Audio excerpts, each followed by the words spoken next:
ভাই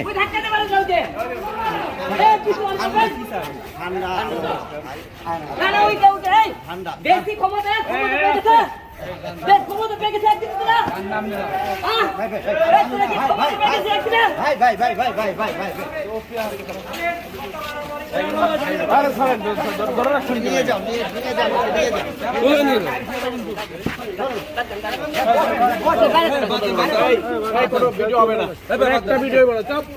আপনাদেরকে একটা কথা বলতে চাই, দেশ স্বাধীন হয়েছে, শহীদের সাথে পতন হয়েছে, কিন্তু স্বাধীন দেশে আমরা আজকে স্বাধীন এখন আবার না।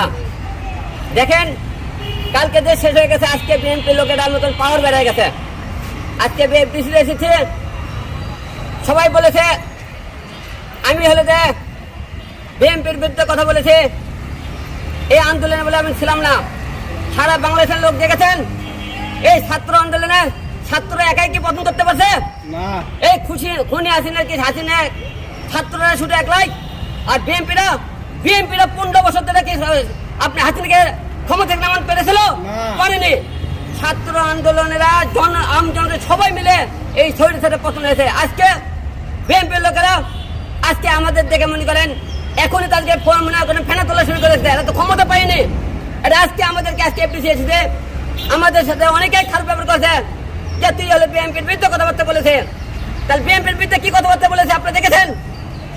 আমরা যখন কথাবার্তা বলেছিলাম এই ছাত্র আন্দোলনের মধ্যে, আমি আপনাকে দেখেন না, আমি নিজের জীবনের কথা বলে মনে করিনি।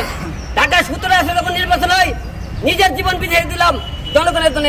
যে কোনো জায়গায় যে কোনো অন্যায় প্রতিবাদ আমি আন্দোলন করেছি, কয়েকজন প্রতিবাদ করেছে। আপনারা দেখেন আজকে বাংলাদেশে মৌলিক মানবতার ফিরিওয়ালা দেখেছেন, এই মানবতার ফিরিওয়ালাগুলো আপনারা দেখেছেন কতটা ছাত্র রাজনীতির সাথে ছিল, এই আন্দোলনের সাথে ছিল না। আজকে তারা আমার সাথে তারা খারাপ ব্যবহার করেছে। আপনারা দেখেছেন আমি এই আন্দোলনের শুরু থেকে ছিলাম, এখনো আছে। এবং আপনারা সবাই দেখেছেন যে বিএনপির টাইমে যখন যে রুল কমিটির মামলা করেছিলাম, এরকম মামলা আমরা নিজেরা কেউ করতে থাকি। আপনি দেখেছেন পুলিশ প্রশাসনের উপর থেকে ডিবি থেকে আমাকে জোর করে করা হয়েছে। আর একটা জিনিস ক্লিয়ার করে কয়েকদিন আগে ছাত্ররা যে তারা বললো আমরা এই দলে 6 জন যে ডিবিতে বক্তব্য দিয়েছিল, ডিবিতে ওই ছাত্রদের বক্তব্য ছিল না, সেখানে বক্তব্য ছিল, ছাত্ররা বাইরে এসে বলেনি ওটা আমরা বক্তব্য আমরা নিজেরা দিতে হবে। এরকম আমরাও পরিস্থিতি শিখেছিলাম, যাতেই পরিস্থিতি শিখেছিলাম, কিন্তু আমরা ছাত্র আন্দোলনের সাথে ছিলাম না। তাহলে আজকে তারা আপনারা একদিনে যে আপনারা রূপ চেঞ্জ করে ফেলে দিলেন, ক্ষমতা আপনারা পালেন না। তাই এই দেশের সরকার বুঝতে পারছে এবং আপনার জনগণ বুঝতে পেরেছে আপনারা এখনই এরকম করতেছেন, ক্ষমতা পেলে আপনারা কি করবেন? তাই এখনো সময় আছে, হিংসা বিবাদ ভুলে দিন শেষে সবাই ভাই ভাই, এই কথা বলবো সবাইকে।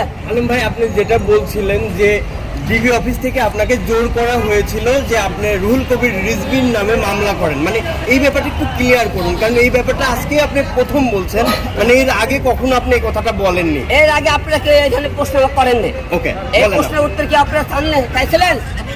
তাহলে আমি কেমন এই প্রশ্নের উত্তর একটু আগে দিয়ে দিচ্ছি নামে কেন করেছিলাম, কি কারণে চাপের মুখে আমরা সবাই করেছিলাম, দেখছেন তো আপনারা। কিন্তু ওই সময় কি চাপের মুখে আপনি পড়েছিলেন, মানে এই ব্যাপারটা একটু যুক্ত করবো। সেই টাইমে আমরা যদি চাপের মুখে না করি, তারা আমাকে মামলা দিয়ে 14 ভরে রাখছে, এই কথা আমাকে হুমকি দেওয়া হয়েছিল। তো জেলে থাকতে চায়, বাড়ি থাকতে চায়, বুঝতে পারছেন?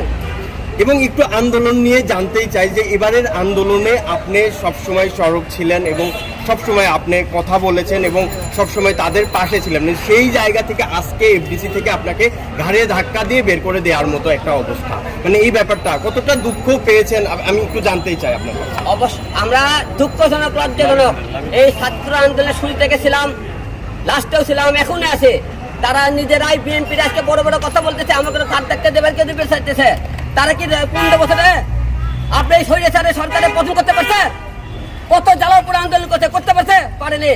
ছাত্র সমাজ, আমজনতা সবাই মিলে কিন্তু এই স্বৈরাচারের পতন করাইছে। এরা ভুলে গেছে অতীত, একদিনের মধ্যে আজকে রূপ পাল্টে গেছে, একদিন আর দুদিন পরে আছে।